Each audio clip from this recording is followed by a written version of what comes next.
is Kenny's residence. The bag would... You selling the product in front of your crib? Yeah, you was asking to get booked, gang. Right in my life, you was asking to get booked.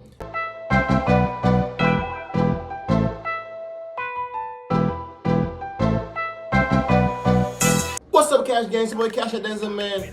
Back with another video for y'all boys, man. Finna react to Julio Folio, man. One of these homies that got picked up by the feds while I was on house arrest for manslaughter, man. And I ain't gonna lie, that ain't too good, man. You getting picked up by the feds while you on house arrest. Let's get into the video, y'all, man. Jacksonville, Florida rapper Kenny Kapps, a Julio Folio associate who was taken down by the feds after Folio's murder. By now, yeah, you gotta know niggas is active after that. Took place over a month ago with Julio Folio being killed. Yeah, all five of his accused killers are sitting inside of the Hillsborough County Jail in Tampa. Oh, they caught, bro. They caught, bro. I ain't gonna lie. I've been on some distance shit with the videos, man. I gotta catch back up, man, y'all. I catch back up. And awaiting trial, but the sad ending of his story is just a twist and turn in another. Kenny Kapps, an affiliate of Julio Folio, could be seen celebrating with him in his final hours and on the news after the murder. He paid his respects through Instagram that same day, stating he knows Folio is at peace. But even during his time of mourning, the feds show no sympathy. July 24, 2024, the feds announced 22-year-old Robert Howard III, who's more commonly known as Kenny Kapps, was being indicted on 2 counts for distributing 50 grams or more of meth. If convicted on both counts, he faces a minimum mandatory 10 years. Well, this nigga man just died, bro. I'm thinking y'all about to come up and say that he got something to do with the murder of Folio. He went and got back or some shit. Y'all about to lock this nigga up for some goddamn drug. Y'all just trying to find shit on these niggas now. To a life sentence in federal prison. According to the affidavit, on June 11th, an undercover ATF agent communicated with Kenny through iMessage, who agreed to sell him a half pound of meth for $850. What? 2 days later, ATF agents... So, bro, you thought that was real? Who you know in their right mind want to sell you a half pound of meth for $800, gang? Who you know in your right mind is doing that, gang? That shit ain't sound fishy to you, gang? $800? Somebody's accepting. With detectives from the Jacksonville Sheriff's Office participated in a joint operation. Right. They'd equipped the undercover with audio and video recording equipment, along with $1,300 in cash. At 1:30 p.m., the undercover went to an address on Polk Ave, texting Kenny he'd arrived. Kenny walked out, got into the passenger seat of the undercover's car, and passed him the white bag in exchange for money. After a short discussion, Kenny advised the undercover he could sell coke for reasonable prices, and by 1:35 p.m., the undercover... Man, I don't think that was even real, gang. I thought, bro, I think, bro, just came up on a quick little lick, probably put some baking soda in that mug for me or something. Because if he went with the real still,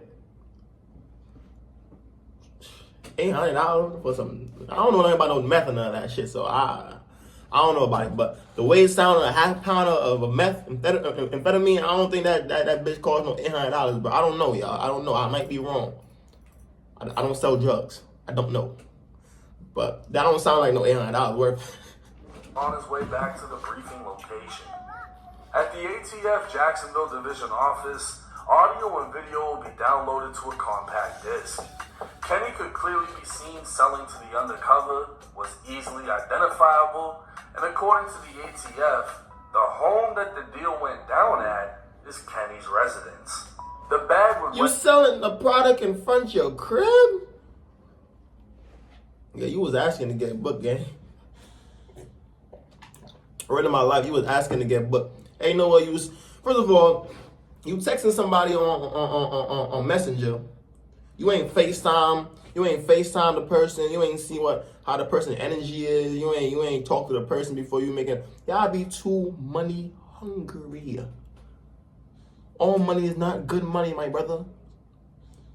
before you make a transaction, you gotta make sure this person that you're dealing with is not no police gang. Yo, bro, FaceTime me. I want to talk to you. I want to see what you want. I mean, you can tell a nigga energy. You can look at a nigga and see like, oh, this nigga a police. You could, something about a nigga will give you that, bro. That will give you something off. Something off about, bro. I ain't finna go on with this transaction. You went on with this transaction, and then you're gonna do it in front of your crib house, guys. You're gonna do it in front of the crib. I mean, you tripping. Up to 272 grams, testing positive 200 and what? That would weigh out to 272 oh, grams, man. testing positive for methamphetamine. Oh, yeah, he's over. So the feds essentially caught Kenny in a calculated trap, leaving him with no option but to plead guilty. As there isn't much to fight when you're on video at your house serving the feds. But why did they wait? The feds had him on June 13th. Fulio would be killed on June 23rd. But it wasn't until July 24th when Kenny would be arrested and violate his probation. It's like the feds waited to see how Kenny would react, knowing his history. Yeah, that's what they do, bro. That's what they do. They know these dudes ain't gonna change up. They know these dudes gonna do the same thing. So they, you know what? Let him out on that shit he just did for me. He's gonna do it next week for me. And we just gonna build up the case on him. And then when that case gets to that point where he about to do 15, 20 years, he gonna go get him. That's what they do, bro. When the feds come for you, gang, bro, just know you looking to face some real time. The feds are not gonna do no 5 years, no, unless they're giving you a plea deal, unless you taking a plea deal and you ain't you ass snitch and they give you something. But 9 out of 10, gang, them motherfuckers is slaying your ass, gang. You got 2% of being the feds, and you gotta have money. Like real money, like millions of dollars. You gotta pay lawyers millions of dollars to beat them cases with the feds, gang. Niggas like that don't got that type of money, bro. He's grass. Kenny was no more than just an affiliate of Julio Fulio, and back in 2018, his name would reign. Within the city of Jacksonville, 2 high schools would become known for their violent rivalry. You had William Raines on the north side and Robert E. Lee on the southwest side. Right.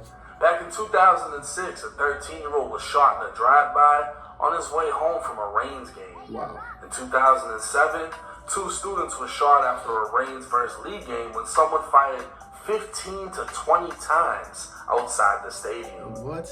In 2012, a fight after the Raines-Lee game ended with a 20-year-old being shot. In 2016, the sound of a falling grill resembled a gunshot, leaving players taking cover on the field as fans ran for safety.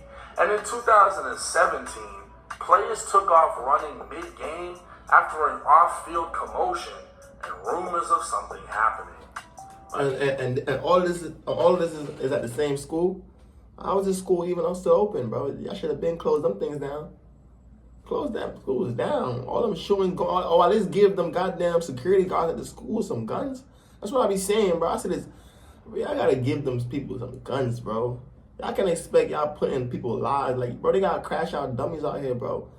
Y'all be putting people's lives in jeopardy, bro. Talking about, oh, you signed up for the job. Bro, I signed up for the job because I gotta pay my rent, I gotta pay my bills. I ain't signed up to die, though, gang. I ain't signed up to die. I signed up to pay my bills because I have to. I have to go to work. I gotta pay my bills. For me, if I don't, I'm homeless, I don't got shit.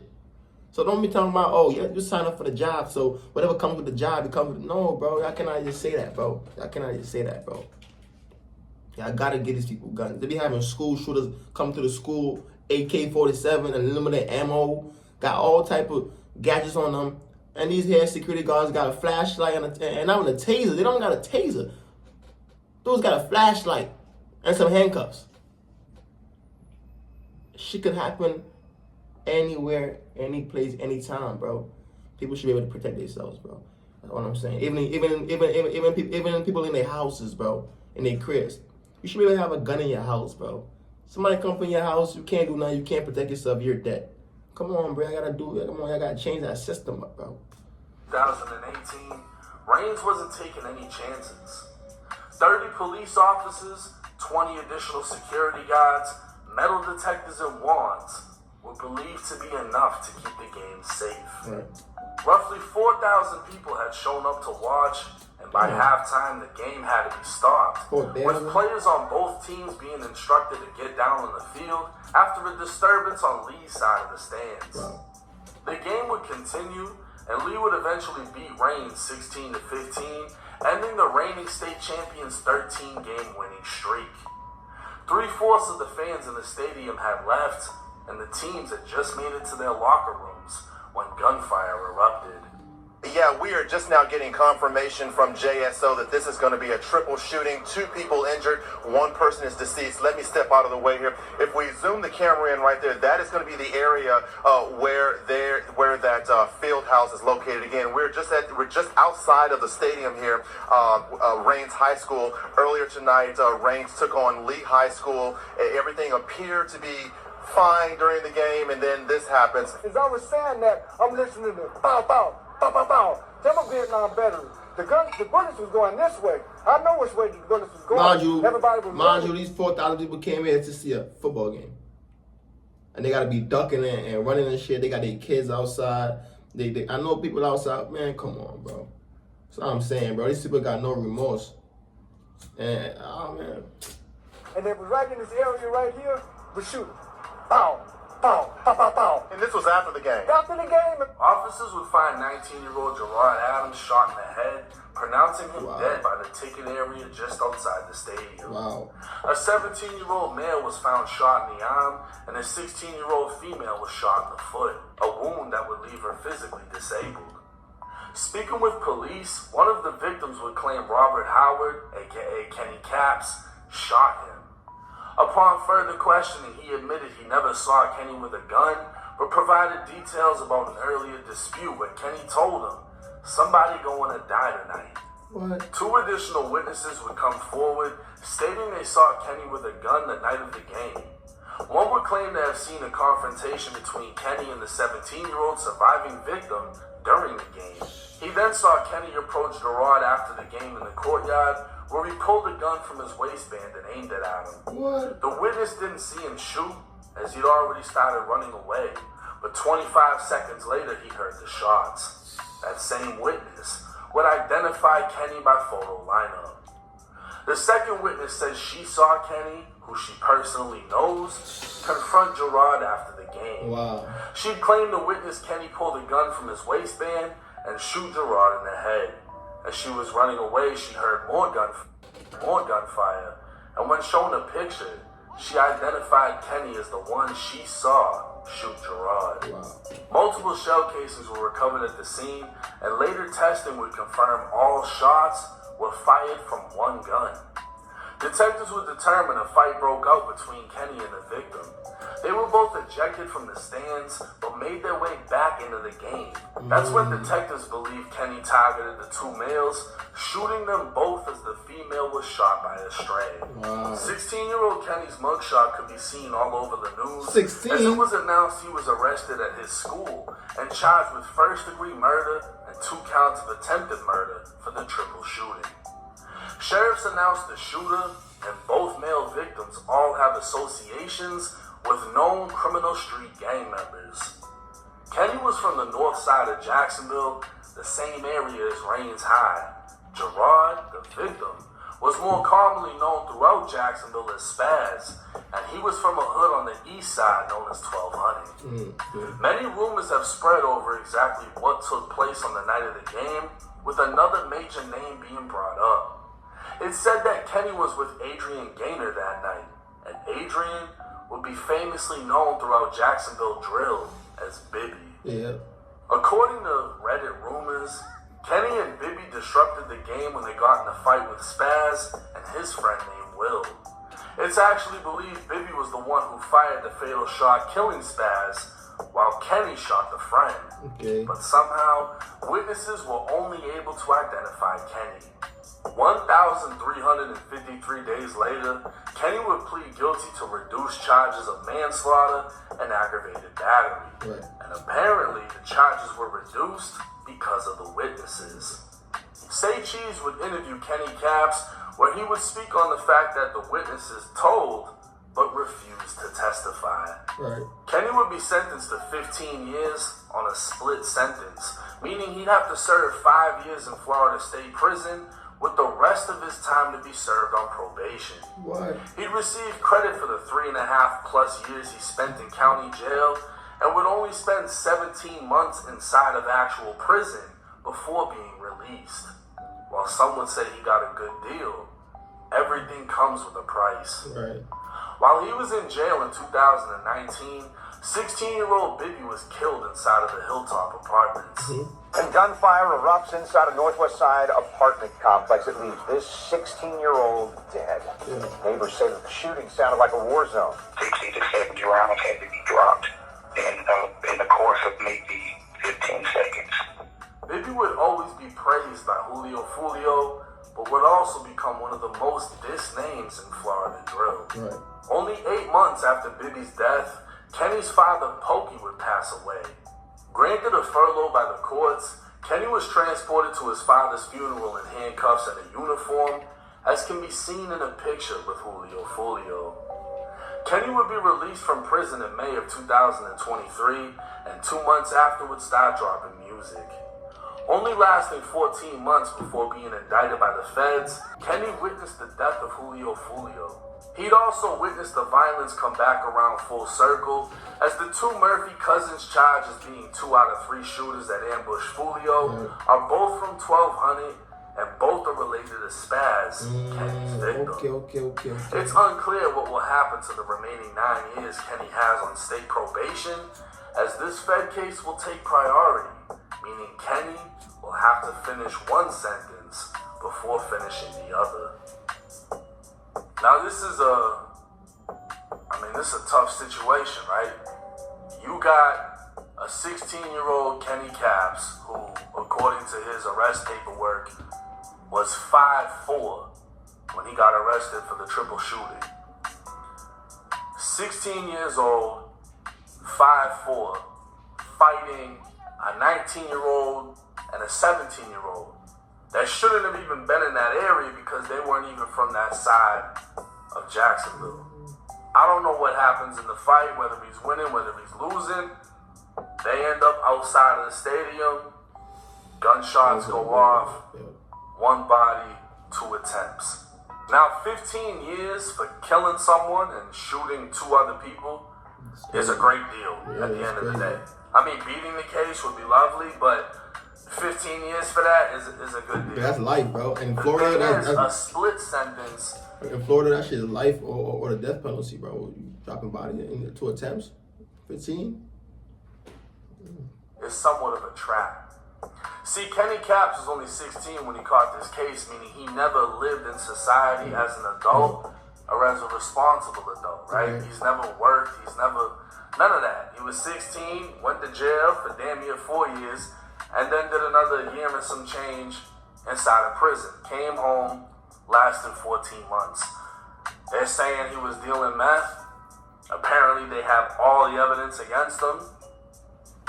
I just think it's weird that knowing he has technically a violent history because of his convictions, right? I mean, he pled out to manslaughter, so he can talk about the shit all he wants. But the feds knew he had a violent history. They catch him for the meth. They got him dead to rights. And then Fulio gets murdered, but they wait another month to see if anything happens. It's almost like everything against him is a trap. You're giving a kid 10 years of probation, that's a trap. And then you catch him doing something, but you want to see if he's going to go and retaliate because you know he's done some wild shit before.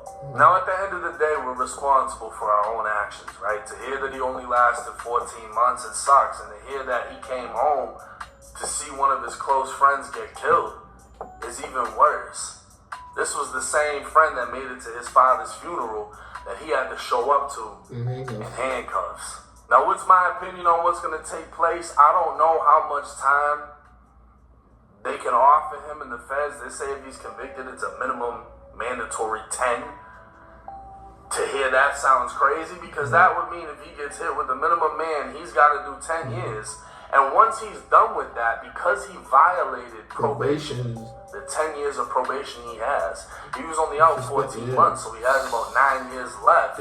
It's very possible he could go to the feds do his time in the feds, and do the time. and then be transferred from a federal prison Yes, bro. right back to the Florida Department of Corrections You gotta do the to rest. finish out that 9 years. That's crazy, bro. Unfortunately, And that's 19 years, bro. That's crazy, bro. That's 19 years, bro. Be serving in total, bro. That's nuts.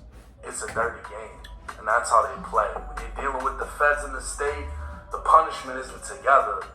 It's two completely separate entities. So there is a chance he could get hit with 10 in the feds, have to do 9 in the state.